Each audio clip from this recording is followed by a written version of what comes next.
Imagine a land down under, lucky and prosperous. Now, picture the land's economy teetering on the edge of uncertainty. Would the world be just fine without the infamous lucky country that just might be losing its lucky streak? Or would it leave a gaping void in the international landscape? Are we on the brink of seeing the upside-down Australia end up with an upside-down economy? And most importantly, are the damages beyond repair? Or can they make a comeback? Today, we find out how the land of the convicts, although a mostly false but funny origin, is impacted by the economic challenges, and if there's a way out for them after all. To explain the effects of the tumbling economy in Australia, we first have to picture just how Australia has been surviving the waters of first world living till now. Picture this.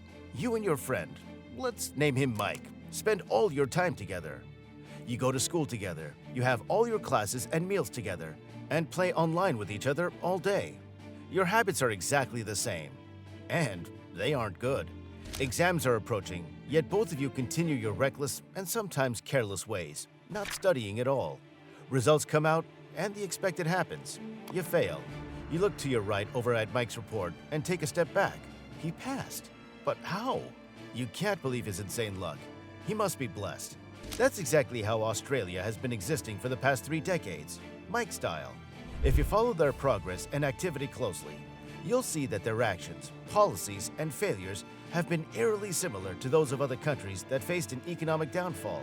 So, what made Australia so special? Why is it that they escaped the unwanted consequences till now? China is responsible for 40% of Australia's successful exports. I mean, what other country have you seen that heavily depends on a single trading partner, China, to uphold its economy? Moreover, one of Australia's most important industries, coal mining, should theoretically be a shaky foundation for trading. The world is, and has been for quite a while now, moving away from using coal as fuel or for other purposes for a variety of reasons. And yet Australia, has managed to do considerably well for itself these last few years. Or has it? Almost like a character from the Final Destination franchise, Australia managed to avoid the death of the economy and incurred the term the lucky country. With export bans, high costs of living, and unstable taxation reforms, things have been shifting for Australia. The country that has managed to fight off a recession for the past 3 decades is now gearing up to take on the challenges of economic failure. Jim Chalmers, the Treasurer of Australia, has warned the people about a possible recession coming their way at full speed. Slow growth is still significant growth, given the challenging global conditions, Chalmers said, before highlighting the possible risks Australia might have to face. Today, we dive into one of the biggest risks Chalmers foresees as a catastrophe, something that will populate the streets of Australia with people nowhere to go.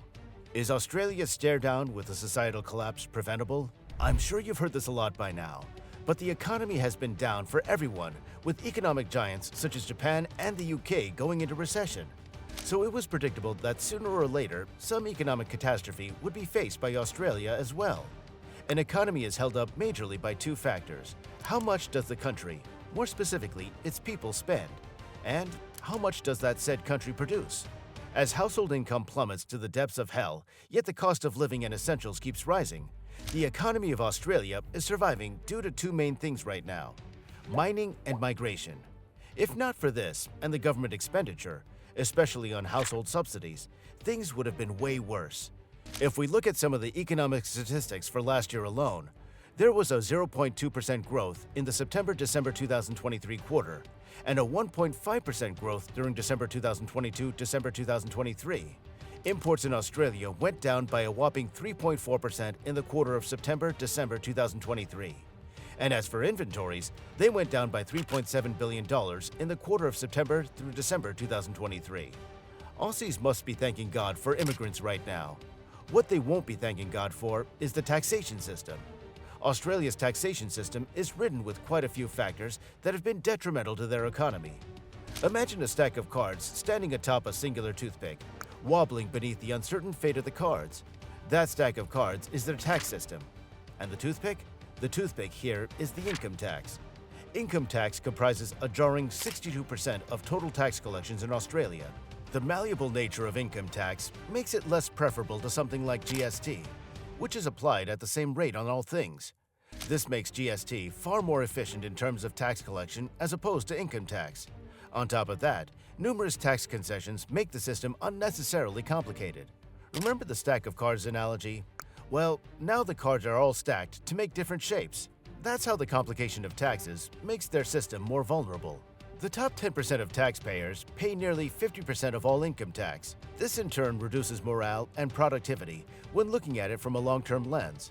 Moreover, the system suffers from various anachronisms. Some of them include GST not covering consumer spending, state payroll taxes discouraging hiring, and card tariffs being unnecessarily imposed to protect an industry that doesn't exist.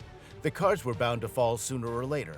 If the shaky foundation of the tax system wasn't enough, COVID-19 and its effects made sure to really render that sole toothpick holding it together broken. Australia's economy suffered a huge hit due to the ever-famous pandemic. Namely, Australia's GDP suffered a loss of $158 billion compared to its pre-pandemic trajectory.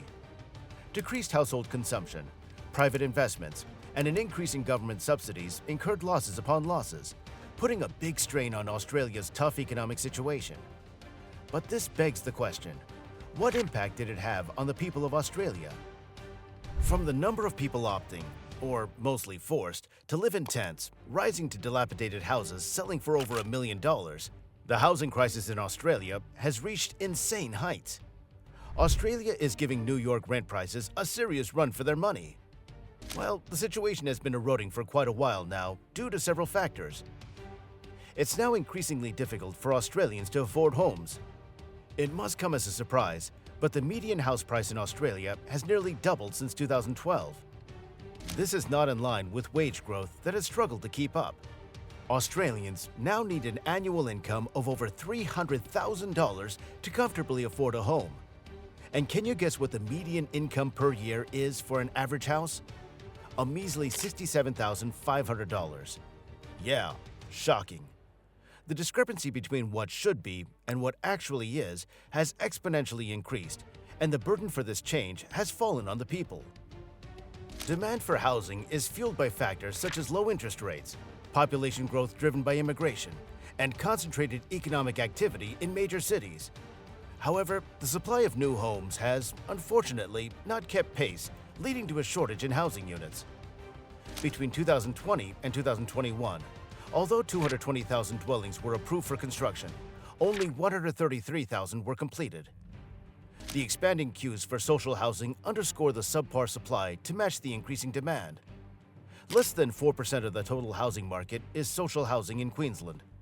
With threats of property marketing completely bottoming out and crashing, this is a crisis indeed. According to the latest IMF report, Australia ranked as the second highest country for housing market risk out of 27 countries, just behind Canada. Low interest rates were implemented by the Reserve Bank of Australia in 2011, and their intentions were good. However, this backfired big time. Due to the low interest rate, citizens were encouraged to borrow more and more money, which fueled the demand for housing. And you can imagine what happened next, right? Record high levels of household debt ensued, with Australians committing themselves to some of the highest debt levels globally, primarily for housing. Seems like the Reserve Bank of Australia dug itself into a pit of debt with no end in sight.